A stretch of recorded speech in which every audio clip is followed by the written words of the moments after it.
Nós vamos falar hoje sobre a cura das enfermidades.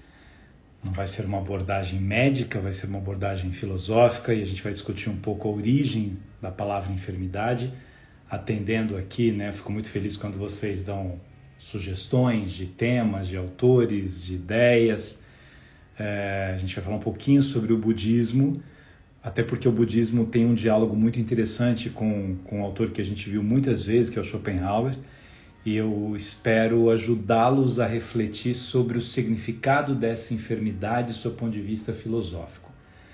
Muitos autores falam sobre isso. A gente vive tempos de doenças da alma, de doença dos afetos. Então a cura dessas enfermidades talvez nos ajude a pensar um pouco o que a gente está fazendo com a nossa própria vida. Eu vou usar um autor que eu gosto muito também, que é esse autor aqui, Byung-Chul Han. Eu já coloquei agora no story sobre ele, mas ele tem uma abordagem muito interessante, dialogal do budismo com o cristianismo, do budismo com outros pensamentos, vai para o hinduísmo também.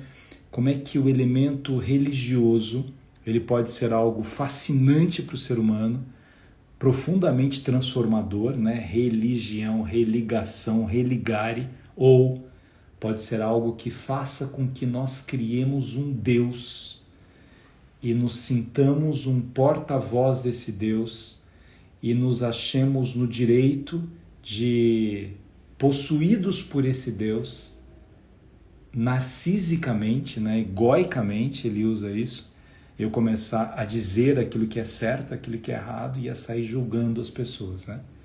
Quando a gente pensa na palavra enfermidades, a palavra enfermidades, a cura das enfermidades, cura é uma palavra que vem do latim, que significa cuidar, entender, vigiar, por isso que se chamava o pároco de cura, porque ele vigiava, ele cuidava, ele orientava, ele ajudava a amenizar aquelas dores. Então, cura tem esse sentido, cura tem o sentido de cuidar de alguém.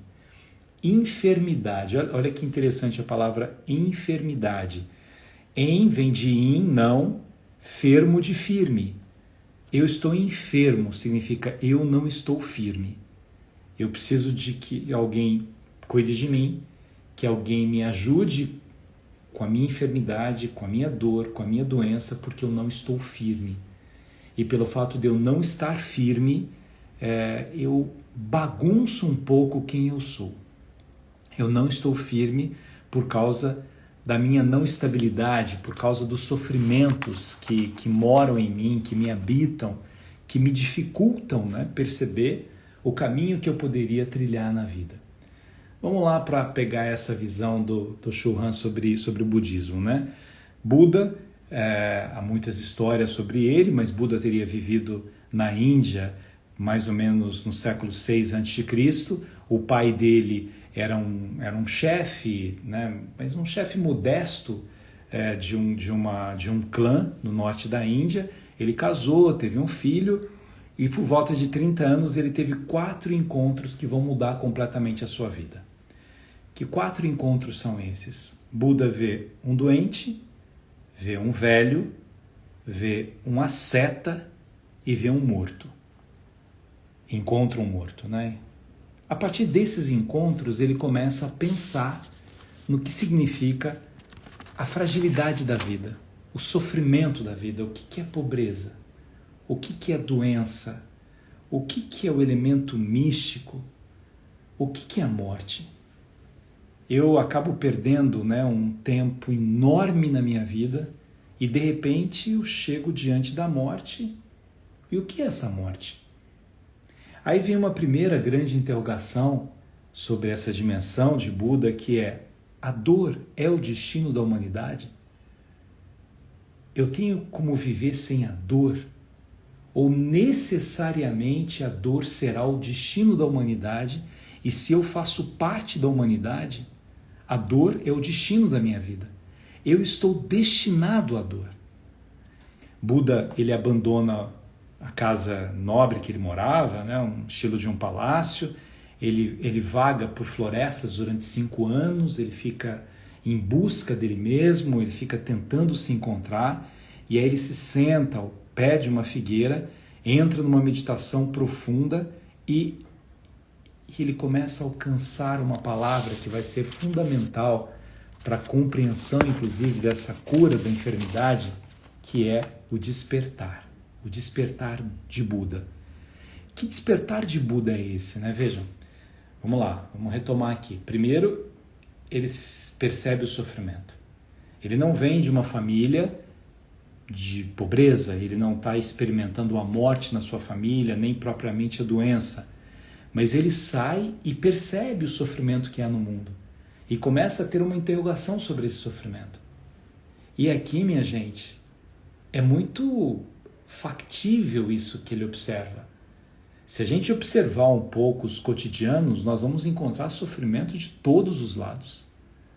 A gente encontra sofrimento de todos os lados, né? A gente vê gente sofrendo porque foi abandonado, a gente vê gente sofrendo porque está doente, a gente vê gente sofrendo porque está pobre, porque perdeu o emprego, a gente vê gente sofrendo porque não é amado, a gente vê gente sofrendo de saudade. Então o sofrimento está pipocando em todos os lugares. Eu não tenho como viver sem o sofrimento. Então essa interrogação aqui de Buda, ela é instigante para a gente. A vida é sofrimento. Nós vamos ver que muitos místicos católicos vão dizer a mesma coisa. São João da Cruz vai dizer a mesma coisa. Teresa d'Ávila vai dizer a mesma coisa. O que é esse sofrimento do qual eu preciso conviver com ele? Eu não tenho como me libertar desse sofrimento. Viver é sofrimento. A vida é dukkha, sofrimento. É dukkha. É doença, é pobreza, é velhice e é morte. Mas dukkha, que é uma palavra muito utilizada pelo budismo, ela vem, a raiz dela é duk, que significa eixo. O sofrimento precisa se relacionar com um eixo. E aqui a gente volta ao tema da cura das enfermidades. Eu preciso colocar um eixo na minha vida. Na época de Buda, o transporte mais comum era carruagem, né? Búfalos, aliás, que conduziam carruagem. Imagina o que é uma carruagem sem eixo, que perdeu o seu eixo. É muito interessante que Platão, quando ele fala de um dos mitos, que é o mito do cocheiro, o mito da reminiscência, Platão conta a história de um cocheiro que está conduzindo 2 cavalos. Um cavalo é a parte do desejo, da volúpia, a parte apetitosa da alma. E o outro cavalo é a irascividade, é a raiva, a agressividade. Os 2 cavalos estão ali e eu preciso controlar esses 2 cavalos. Eu preciso de um eixo. Então vejam, se Buda tem uma constatação de que a vida é sofrimento, que a vida é dukkha, ele vai nesse dukkha, nessa origem, para refletir o seguinte: talvez o que falte na nossa vida seja um eixo. Talvez se eu conseguir encontrar um eixo na minha vida, a minha vida deixe de ser esse sofrimento que ela vem sendo. Ué, mas o que eu vou fazer com a morte? O que eu vou fazer com as doenças? O que eu vou fazer com a pobreza? O que eu vou fazer com as traições, com os vícios? O que eu vou fazer com os horrores que acontecem na minha vida e que me abalam? Vamos pensar no eixo como uma cura das enfermidades. Nós começamos dizendo que o enfermo firme, é aquele que não está firme. Se ele não está firme é porque ele não tem um eixo. Está faltando um eixo na minha vida. Eu preciso encontrar esse eixo na minha vida para que eu compreenda que mesmo diante do sofrimento, eu vou viver a vida. E eu vou viver a vida com essa intensidade. E aí, tem uma coisa muito instigante aqui, que a primeira nobre verdade, a chamada primeira nobre verdade de Buda, é que a nossa vida está fora do equilíbrio. Então é como se ele desse um chacoalhão em você e em mim e falasse assim: olha, sua vida está fora de equilíbrio, tá sem equilíbrio. Que é o mesmo raciocínio de Aristóteles lá na Grécia. Esses pensamentos interessantes, né? Buda vem um pouco antes aqui, mas são pensamentos que são meio que complementares são dialogais na filosofia. Aristóteles fala muito do meio termo, do eixo. Eu preciso encontrar esse eixo, eu preciso encontrar o equilíbrio. Os extremos sempre vão fazer mal para mim. Se eu estiver num lado ou no outro lado, eu sou incapaz de enxergar o outro lado. Se eu estiver no meio, eu vejo os dois lados. Eu consigo dialogar com os dois lados. Preciso de um eixo. Não adianta numa carruagem ter uma roda mais rápida do que a outra roda.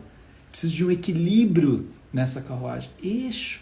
Como é que eu encontro o eixo na minha vida? Então a primeira verdade nessa dimensão aqui de Buda é: estou sem eixo. A segunda verdade é o desejo, é a sede. Trishna é a sede, que também está presente num outro mito platônico, chamado do mito de Hera ou da reminiscência, em que as pessoas começam a tomar água compulsivamente e vão esquecendo tudo que aprenderam. Porque o desejo ele é tão forte que ele é capaz de matar qualquer possibilidade racional. Eu vou seguindo o meu desejo manda em mim, e é tudo que não pode acontecer. Nem na visão de Buda, nem na visão platônica. Se eu quero conduzir aqueles dois cavalos, um cavalo é o cavalo da agressividade, e o outro cavalo é o cavalo do desejo, da paixão, da voluptuosidade, da concupiscência. Então, Platão não está dizendo eu não tenho agressividade ou eu não tenho desejo. Eu tenho essas duas coisas, os dois cavalos existem. Mas como é que eu coloco um eixo? Como é que eu comando esses cavalos? Como é que eu controlo esses cavalos? Como é que a minha razão de tal ordem, ela compreende a existência do desejo e, compreendendo a existência do desejo, ela vai além do desejo.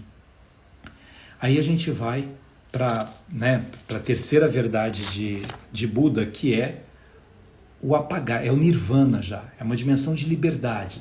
Bem, se eu sei que eu tenho todo esse desejo, como é que eu consigo me libertar desse desejo? Que caminhos eu dou para me libertar dos apegos? Aqui Aristóteles vai ser muito parecido com ele. Esse pensamento aristotélico do grande mal está na avareza, eu quero para mim, eu vou destruindo os meus sentimentos porque eu quero para mim, para mim, para mim.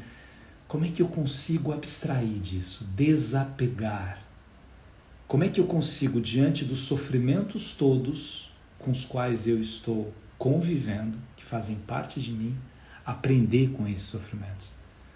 Tem uma coisa muito interessante que está na filosofia, está nessa dimensão que a gente está trazendo aqui um pouco desse budismo mais filosófico, é que eu vou me estraçalhando, eu vou me consumindo, eu vou me destruindo quando eu vivo de apegos, quando eu sou apegado a pessoas, quando eu sou apegado a coisas. Eu tenho um sofrimento atroz porque as pessoas não pertencem a mim, nem as coisas pertencem a mim. É muito instigante que a dimensão do apego, no Zen budismo, por exemplo, que é um Sen, que é uma liberdade maior, até a relação do homem com o transcendente, embora ele fale mais do imanente, da imanência do que está no mundo, do momento em que eu estou vivendo, mas numa crítica que é feita, inclusive, a alguns religiosos que se apossam de Deus. A gente está em período de quaresma, então as pessoas fazem promessa, e a maneira com que fazem promessa é assim: olha, Deus, se o Senhor fizer isso, eu vou te dar isso. Essa é a promessa que eu faço. Que é uma promessa nesse aspecto meio estranha, Assim, é como se Deus dependesse de mim, dependesse daquilo que eu fosse dar para Ele para atender aquilo que eu estou pedindo. É como se eu me divinizasse de alguma forma e achasse que eu posso mandar em Deus, É um Deus um pouco pronto-socorro, eu acabo indo até Deus quando eu estou com alguém sofrendo na minha casa, quando eu estou sofrendo, quando eu tenho um problema. Falar assim: eu vou prometer uma coisa, Se o Senhor arrumar esse emprego para mim, eu vou a pé até tal lugar. Eu vou fazer uma... Não que as pessoas não possam fazer romarias, é bonito até. Eu já fiz várias vezes de Cachoeira Paulista, onde eu nasci, até Aparecida. É bonito, mas fazer independentemente daquilo que você está pedindo para Deus ou daquilo que você está colocando para Deus não é apego àquele pedido. É uma consciência de que na vida Deus, se eu acredito nele, vai me ajudar no melhor para mim, no meu amadurecer. Talvez aquilo que eu estou pedindo tanto seja alguma coisa que nem faça bem para mim, mas peregrinando, caminhando, orando, abstraindo. Até o processo da oração, ele pode ser um processo apegado, e é estranho esse apego na oração, né? Eu quero isso, eu quero uma prova. Imagina, eu peço para Deus uma prova da existência dele. Não, pera um pouco, né? Ou eu acredito em Deus, ou é estranho eu achar que Deus e eu estamos aqui batendo um papo, né? Batendo boca, ou ele faz o que eu quero. Bem, você inventou um Deus. Você criou um ser para brincar com ele. Deus tem uma dimensão muito mais bela, mais boa e bela, mais ética e estética, mais profunda. Mas aqui nessa visão, né, desse caminho da iluminação, desse desprendimento, de eu conseguir estar em oração, num espírito que se eleva, numa paz que eu sinto. Se eu rezo brigando, já é estranho, né? Porque a oração é um canal, é um combustível de alma, é um alimento, né? que me dá uma velocidade bonita na própria existência. Não é uma briga. A oração não é um instrumento de fofoca, né? É tão estranho isso às vezes. Às vezes a pessoa religiosa fala, precisa rezar por fulana, né? Eu ouvi dizer que ela não está bem com o marido, eu ouvi dizer que ela não sei o quê, eu ouvi dizer... Isso é apego, isso é maledicência. A oração não é isso. Eu preciso ir, independentemente da religião da qual eu participe, eu preciso sair de um templo sagrado. Eu preciso jogar fora aquelas coisas que me impedem de estar naquele templo. Tire as sandálias, né? Diria Moisés, vem aqui para falar com o Senhor. As sandálias, não é as sandálias dos pés, são os apegos. Como é que eu consigo desapegar de coisas que me fazem mal para que eu consiga me elevar? Buda fala, dentro dessa dimensão do budismo, de um caminho óctuplo. Que caminho óctuplo é esse, né? Não é uma aula inteira sobre o budismo, é sobre... Só estou atendendo aqui o Cristiano que pediu para falar sobre o budismo, como a gente atendeu o Júlio na semana passada, que pediu para falar sobre aquele sermão lindo do padre Antônio Vieira, né? Sobre Santo Antônio, falando aos peixes, e Santo Antônio, sobre né, o padre Vieira, lembrando do milagre de Santo Antônio, falando aos peixes, e o sermão da quarta-feira de cinzas, né? Quem não viu, ou veja no outro momento essa outra aula que é muito legal. Padre Vieira é uma grande inspiração, né? Mas vamos lá, o caminho óctuplo. Primeiro, compreensão justa. Segundo, pensamento justo. Terceiro, palavra justa. Quarto, ação justa. Quinto, meio de existência justo. Sexto, esforço justo. Sétimo, atenção justa. Oitavo, concentração justa. O que está aqui nessa verdade, né, que o budismo oferece aqui, né? Se vocês colocarem óctuplo budista, vocês vão ver isso, né? Mas como é que eu me transformo numa pessoa justa? A partir do que eu observo, do que eu compreendo, do que eu sinto, do que eu falo. Como é que se desenvolve em mim essa consciência da justiça? Dia desse eu estava caminhando e encontrei uma pessoa que fez muito mal para mim na política, né, anos atrás, mas muito mal. Criou uma história mentirosa, muito mal. Assim, eu fiquei surpreso, né, do que ele fez. E aí eu vi, né, também envelhecido assim, do outro lado, andando. Eu olhei, eu tive um sentimento assim, primeiro de pena, e eu fiquei feliz de ter mais um sentimento de compaixão até, né? Achei que ele estava com, né, uma expressão, uma cara meio adoentada, assim. E eu acho que ele fez mal para tanta gente, que o mundo tem um movimento. Quanto mais você faz mal para as pessoas, mais esse mal volta para você. E eu não quero me autoelogiar aqui, mas eu acho que eu tento ter essa maturidade em relação às pessoas, de não devolver o mal com o mal. E eu rezei por ele, assim, né? Não falei, não fui do outro lado, né? Não tenho essa... Nem sei se ele receberia bem. Ele que fez mal para mim, eu não devolvi o mal para ele. mas eu rezei para que eu não tivesse nenhum sentimento de desejo de que algum mal maior acontecesse a ele, além daquilo que eu visualmente, né, percebi. Mas eu sinto muito isso, que a gente se perde no caminho. A gente se perde no caminho da existência quando a gente maltrata as pessoas, quando a gente é incapaz de perceber que mesmo que o outro faça um mal para a gente não pode permitir que a atitude do outro, que a vida do outro conduza a nossa vida. Vocês já devem ter vivido isso, né? Muitas vezes de pessoas que traíram, né, a confiança, de momentos na vida que você, mas por que fulano fez isso comigo? Será que o ser humano é mau mesmo? Será que estranho isso? Mas não importa. Não são essas pessoas que vão determinar o seu comportamento.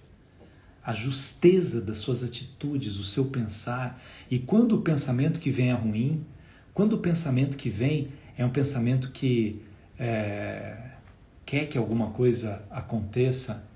E, gente, tem um problema no Face aqui. Vou focar no Insta então. Acho que voltou. Mas quando você quer que você pensa com você mesmo aquilo, reflete sobre a vida que você tem e não dá autorização para esses sentimentos menores permanecerem. Eu confesso que quando eu vi essa pessoa, me veio uma coisa assim, eu falei, nossa, nunca fiz nada para esse homem, por que ele fez isso comigo? Disputa de poder, ódio, o que ele fez isso comigo? E na hora eu falei assim, não, peraí, deixa eu rezar um pouquinho aqui, né?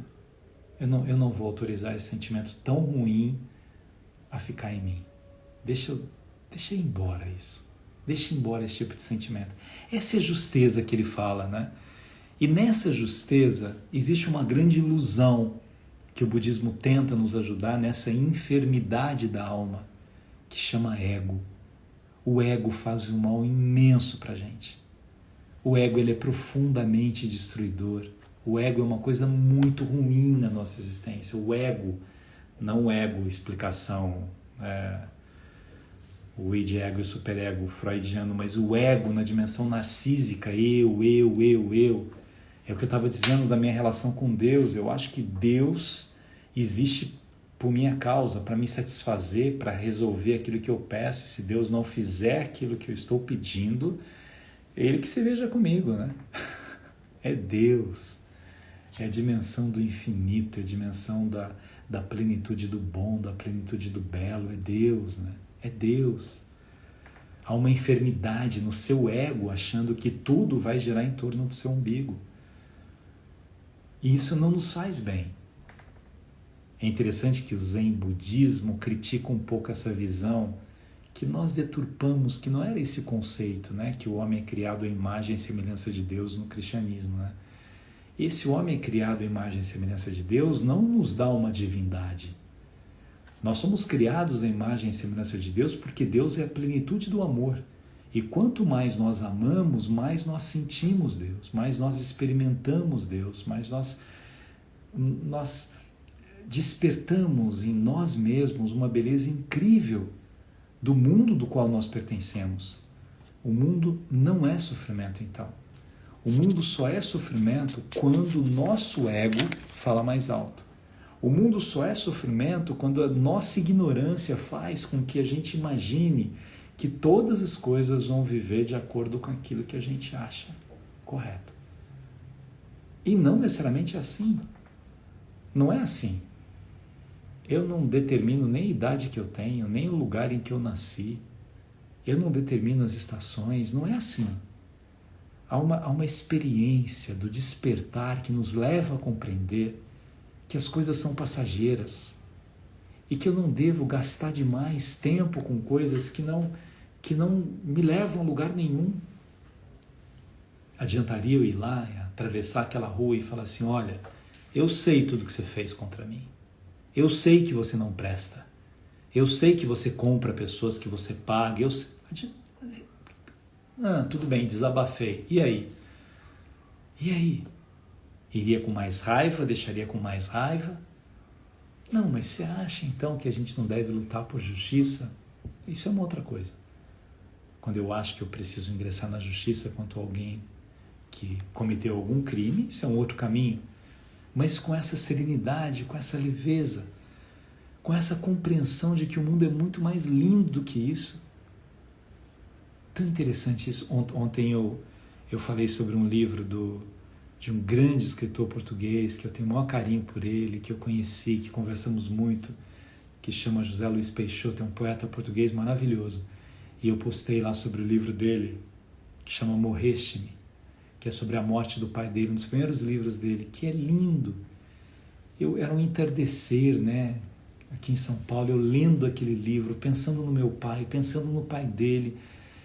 Me deu uma tristeza de um lado, uma lembrança tão bonita do meu pai, e ao mesmo tempo uma gratidão pela poesia, como se o poeta ele escolhesse as palavras e brincasse com elas, ele perfumasse o mundo com suas palavras, ele preenchesse os sentimentos com suas palavras. É como se as palavras se oferecessem ao poeta e dissesse assim: vai, me usa, vai, ajuda as pessoas a tomarem, a beberem desta poesia, como queria Quintana, né? Que a minha vida seja simples como beber água na palma de uma mão, na concha de uma mão. Esses sentimentos que vão nos... Isso é lindo. Ler um poeta é lindo. Brigar com alguém não é lindo. O apego que nós temos às coisas e às pessoas, ou o apego que nós temos ao sofrimento que nós já tivemos, é muito ruim. É muito ruim porque isso nos impede de perdoar os outros e de perdoar a nós mesmos. Eu vou acumulando ressentimentos dentro de mim e às vezes contra mim mesmo. Porque nós já tomamos decisões erradas na vida. Nós já tivemos escolhas incorretas na vida. E aí o que eu faço? Me crucifico? Vou me xingar o tempo todo? Eu já tomei, já escolhi errado naquele momento. Talvez naquele momento as informações que eu tinha eram aquelas, né? Naquele momento os desejos me confundiram, a razão descansou. Naquele momento eu disse que não deveria ter dito, mas eu já fiz aquilo. E agora? Desapega dos seus erros, desapega dos seus acertos. Naquele momento você teve uma grande vitória? Teve, mas já passou a vitória, viva o hoje. Aí a gente pode dialogar com os estoicos aqui, né? Os estoicos diziam isso. Não permita que o passado te prenda, nem que o futuro te amedronte. Viva o que você tem ao presente. O passado você tem dentro de você, está dentro de você. O futuro também está dentro de você, como possibilidade, como potencial. Mas o que você tem real é agora. É esse momento que nós estamos aqui. Eu tendo o privilégio de falar para vocês. Eu sabendo que de alguma maneira eu estou aí, tentando ajudar você a curar essa enfermidade e tentando me ajudar a curar as minhas enfermidades. É o que eu tenho agora. O que você tem agora, nesse momento, nesse instante, é refletir sobre isso. Se eu estiver falando isso para vocês, pensando no jantar que eu vou ter, pensando se depois eu tomo banho ou não tomo banho, para mais que horas, pensando, se eu desperdiçar o momento em que eu estou, se eu não estiver pleno naquilo que eu estou fazendo, eu estou vivendo de passado ou de futuro? Ou se eu estiver falando essas coisas para vocês, imaginando, por que o Face não funcionou, por que eu não sei o quê, porque já passou isso, não deu certo, depois a gente coloca aqui no Face também. É isso. Deixa o pássaro subir. Deixa aí, né? Tem uma coisa interessante quando a gente reflete sobre a cura das enfermidades, né? Nessa dimensão do desapego, que é quando eu me vejo em pé, quando eu me coloco em pé. Deixa eu achar uma frase aqui que o Byung-Chul Han traz do budismo. Olha a beleza disso quando ele fala para você pensar no momento, no instante. O universo inteiro floresce em uma única flor de ameixa. O universo inteiro floresce em uma única flor de ameixa. Aqui tem uma palavra bonita para a gente refletir sobre a beleza dessa constatação do budismo, que é imanência. O que é imanência? É o sagrado que mora em toda criatura. É a compreensão do que está aqui. No Zen budismo, por exemplo, até a busca exagerada da transcendência. Eu quero que Deus mostre para mim, eu quero falar com Deus, não vou falar com você, eu vou ouvir Deus e vou dizer o que Deus tem para dizer para você. Eles criticam isso porque tem uma dimensão narcísica. Quando eu me coloco como porta-voz de Deus, eu me coloco como um deusinho, né? E não é essa a proposta. É a proposta da imanência, imanente. Está aqui, está no humano, está em cada ser que voa, em cada ser que nada, que respira. Lembra a gente falando dos peixes na semana passada? Está no luar que é agora. Não é o luar da semana passada ou o que será, é agora, é o que eu estou vendo agora. Essa dimensão, né, da meditação, do processo do meditar, o budismo ele propõe nessa cura das enfermidades um esvaziar. Eu preciso esvaziar quando eu medito. Não é fácil fazer isso. A nossa tendência às vezes mesmo nas pessoas que, né, são da oração, tal, que gostam disso, elas têm uma tendência de dar ordens. E o que eu estou propondo aqui para a gente curar um pouco as nossas enfermidades é parar de dar ordem. Parar de dar ordem para o tempo, parar de dar ordem para Deus, parar de dar ordem para outras pessoas, parar de dar ordem para a gente mesmo.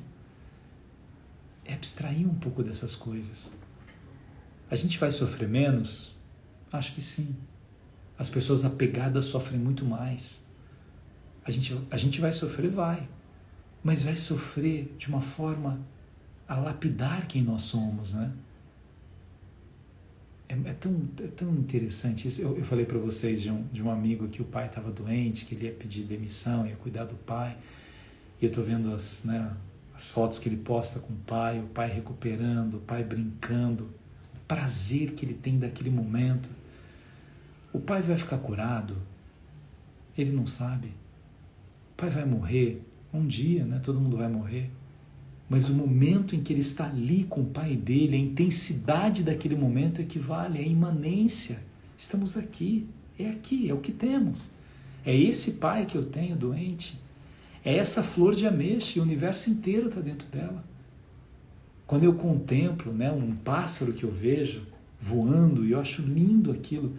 Quando eu olho um animal, quando eu brinco com os meus cachorros, os sentimentos todos cabem neles ali, né?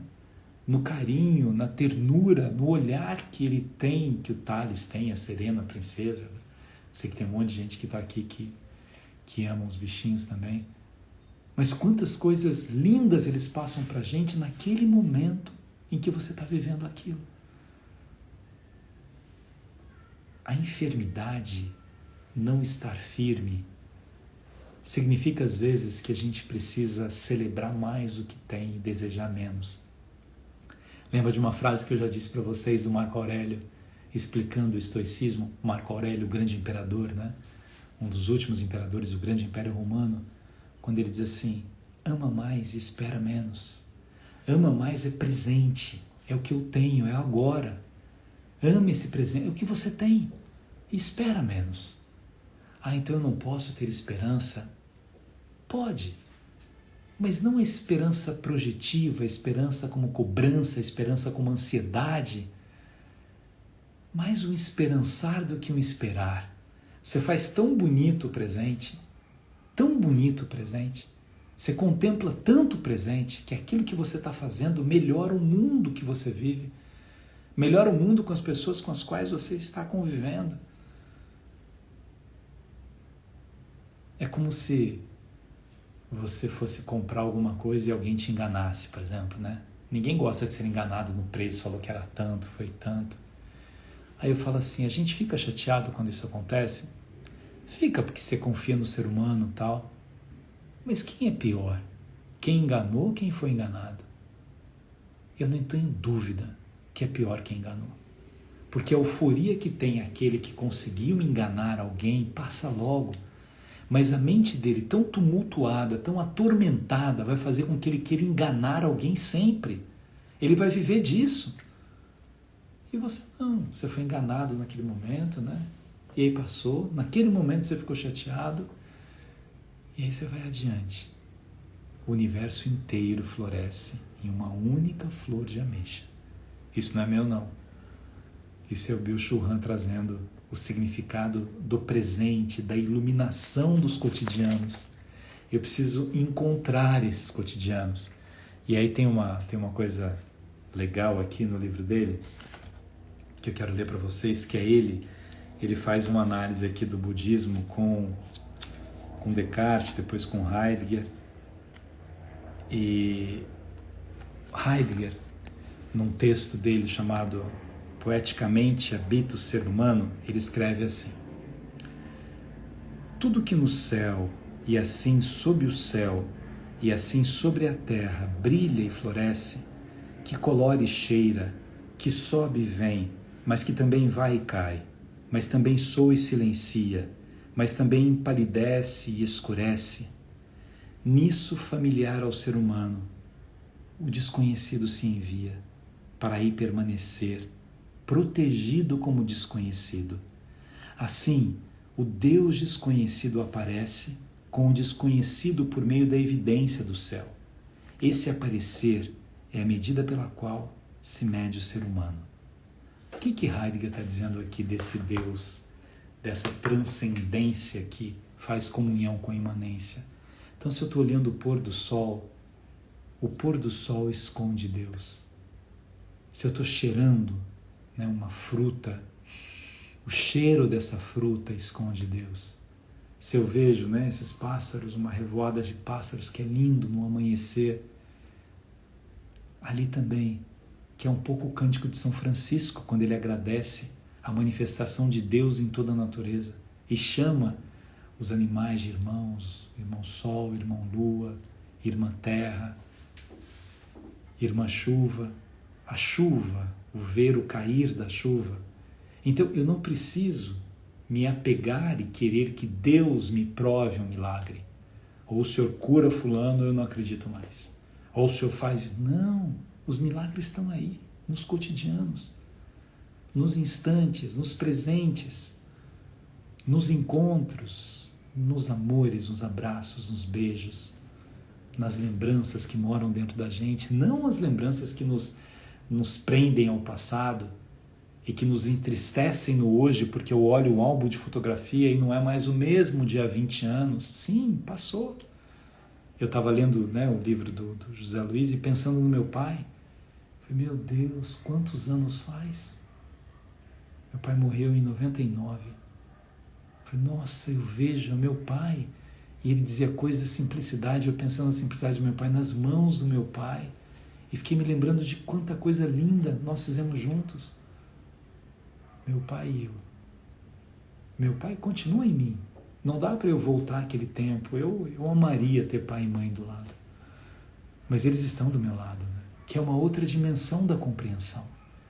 A minha enfermidade da saudade, ela é curada quando eu tenho a consciência da eternidade dos sentimentos que moram em mim. A minha enfermidade do desejo, a minha enfermidade da ansiedade, ela vai sendo curada quando eu percebo a riqueza do instante, dos instantes. Carpe diem, aproveite o seu dia, o hoje, com as limitações que você tem, com os problemas que você tem. É o hoje. É o hoje que pulula dentro de você tantas emoções que você pode viver. Tanta coisa linda que você pode viver. É isso, minha gente. São eternos. Deixa eu mandar um beijo para vocês agora. Estamos terminando. Eu vi que algumas pessoas estavam sugerindo aqui temas. Legal. Segunda que vem eu vou dar uma lida depois e vou escolher um dos temas para a gente continuar. Mas eu quero continuar trabalhando com vocês essa perspectiva da felicidade, né? Independentemente. O nome do livro é Filosofia do Zen Budismo. Byung-Chul Han. Byung-Chul Han. No Stories eu coloquei o livro. Ele é um autor muito legal. Quem nunca leu nada dele, eu sugiro que vocês leiam um livro dele que chama Agonia de Eros. Até antes desse livro. Agonia de Eros é um livro fantástico dele. Beijão aqui para Patrícia do Ceará, para Elezinha, para Silvia, obrigado, para Sueli,